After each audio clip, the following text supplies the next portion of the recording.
ალბათ თქვენ საკვირდებით, რომ ყველა სხვადასხვანაირად აღნიშნავს ომის დაწყებას. პროჭორვილელები მკაცრად 8 აგვისტოს აღნიშნავენ და ხაზს უსვამენ, რომ საწყალი რუსი იძულებული გახდა ეპასუხა ქართველების პროვოკაციას და დაეძრა თავისი არმია მძინარე ცხინვალისა და ჯავის დასაცავად რუაში. ერის უმრავლესობამ კი ახლა რომ რატომღაც რადიკალური ოპოზიცია ქვია, იცის რომ რუს საზღვარი 7-ში გადმოკვეთილი ჰქონდა და წინააღმდეგობა რომ არ გაგვეწია ტანკები თბილისში 3 საათში ჩამოვიდოდა. იგივე იცის მთელმა დანარჩენმა მსოფლიომ. ამიტომ ყველა ევროპული ქვეყანა, ევროკავშირი, ნატო, შეერთებული შტატები, კანადა, ავსტრალია და ნებისმიერი სხვა სინდისიერი და დალაგებული ჩვენს მხარდამჭერ განცხადებებს აუცილებლად 7 აგვისტოს აქვეყნებს. ეს ერთი მხარეა. მეორე ამბავი კი ისაა, რომ როგორც ყოველ წელს რუსეთის საპატრიარქო, ჩვენი ქრისტესმიერი დები და ძმები, ჩვენი მიტროპოლიტები რომ ერთმანეთს ასწრებენ იქ ჩასვლას და ლოცვას და დისერტაციების დაცვას. აი იმ საპატრიარქომ თავის უმთავრეს ტაძარში, ხრამ ქრისტეს სპასიცილა რომ ქვია მოსკოვის ცენტრში, 8 აგვისტოს ჩაატარა პარაკლისი. ციტატა: საქართველოს აგრესიის შედეგად სამხრეთ ოსეთის დაღუპული მშვიდობიანი მოქალაქეების, ცხინვალის მცველების, ოსი და რუსი სამხედროების სულებისთვის. ციტატის დასასრული. ღონისძიებას დაესწრნენ უღიარებელი სეპარატისტების წარმომადგენლები, ეგრეთ წოდებული საელჩოები მათი. რუსეთში ნიკარაგუას, ვენესუელა, სირიის ელჩები, მოსკოვის დუმის, სახელმწიფო დუმის, ფედერაციის საბჭოს, ანუ უმაღლესი პალატის წარმომადგენლები და სხვები. პუტინი არ იყო მოკლედ, თორე ყველა სხვა მიიყვანეს. კარგი, ეს გავიგეთ. მაგრამ მოსკოვში ქართველებიც ხომ არიან. ქოცები გვატყუებენ მილიონიო, მაგრამ 100,000 ხომ მაინცაა. სათვისტომო გვაქვს, ინტერესთა სექცია გვაქვს, რომლის საელჩოთ აღსადგენათაც პროჭორვილელები ემზადებიან. აი იმათ რაკნეს. აქ სრული დუმილია. არაფერი. მაგრამ აქტიურობს ხოლმე ოფიციალური კრემლის სანქცირებული სათვისტომო, რომელსაც გრძელი სახელი აქვს ქართველთა ფედერალური ეროვნულ-კულტურული ავტონომია რუსეთში. მისი ხელმძღვანელი დავით ცეცხლაძე საკმაოდ აქტიური ფიგურაა, მიღებული სამთავრობო დონეზე და ვიფიქრე იქნებ ესარგებლა თავის სტატუსი და სულ მთავარ ტაძარში თუ არა, სადმე სოფელში მაინც გადაეხადა პარაკლისი დაღუპული ქართველებისთვის მეთქი.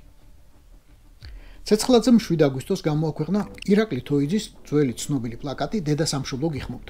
რატომ და სად გვიხმობდა დედა სამშობლო, ან რომელი დედა სამშობლო, ან ვის გვიხმობდა, ქართველებს თუ რუსებს თუ ყველას ერთად, თან მაინც და მაინც 7 აგვისტოს გამოცადა მე ვერ ამოვხსენ. გათენდა დილა და 8 აგვისტოს მოსკოვში, რუსეთის ხალხთა სახლში, სამთავრობო შენობაში, სადაც ასეთ ოფიციალურ სათვისტომოებს აქვს ჩამორიგებული ოფისები. პოეზიის საღამო მოეწყო, რუსულად ნათარგმნი ქართული პოეზიის, რომლის წამყვანიც პირადად ცეცხლაძე იყო და იქ გაახსენდა ომის წლისთავი, რუაში. Пошли память всех русских и осетин, и всех, которые пострадали в этом конфликте, и стать минутами учения.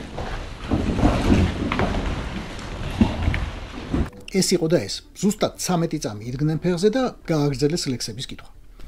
აი 100-ია ვიზირებული ფსბ-სგან, 13 წამიანი დუმილი და სადღაც ერთ ოთახში შეკეტილი 20 კაცი. ქართველებთან ერთად აუცილებლად ჯერ დაზარალებული რუსების, შემდეგ ოსების ხსენება და ყველაფრის მონათვლა კონფლიქტად. არა ომად, კონფლიქტად. რაც ნიშნავს, რომ შარიანი მეზობელი მაგალითად მეზობელს მიუვარდა შენი რემონტის ხმაური მაწუხებსო, ან ჩემს ადგილას მანქანა რატო გააჩერე, ან ლიფტის ფულს რატომ არ იხდიო. კონფლიქტი ეგარე. ის კი რაც 2008 წელს მოხდა, ომი იყო ბატონო დავით. რუსეთის სრულმასშტაბიანი შემოჭრა და 15 წლით ადრე ფაქტობრივად მომხდარი ოკუპაციის გაფორმება.